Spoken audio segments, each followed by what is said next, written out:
அது ஆர்டினரி பில்ஸ்ன்னு சொல்லுவாங்க. That is trade bill. அங்க வந்து கன்சிடரேஷன் இருக்கும். ஒரு பொருள நீங்க வித்தீங்க அப்படின்னா, அதுக்கு கன்சிடரேஷன் இருக்கும். வாங்குறவங்களுக்கு கன்சிடரேஷன் இருக்கும். இது வந்து சாதாரணமா நடக்கக்கூடிய ட்ரேடு பில். பட் அக்காமடேஷன் பில்ஸ்ல வந்து அந்த மாரி ஒரு கன்சிடரேஷனே இருக்காது. அதாவது எங்கேயும் கூட்ஸ் பாஸ் ஆயிருக்காது. அதாவது எக்ஸ் பொருள ஒய்க்கு வித்திருப்பாரு.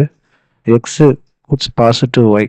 அந்த மாரி எந்த ஒரு விஷயம் இங்க நடக்காதனால, இங்க வந்து என்ன ரிலேஷன்ஷிப் இருக்காதுன்னு பார்த்தீங்கன்னா, டெப்டார் அண்ட் கிரெடிட்டார்ஸ்ன்ற ஒரு ரிலேஷன்ஷிப்பே இருக்காது. டெப்டார்ஸ், கிரெடிட்டார்ஸ் ரிலேஷன்ஷிப் இல்லாதனால, இங்க கூட்ஸ் எதுவும் என்ன செஞ்சிருக்காது, பாஸ் ஆயிருக்காது.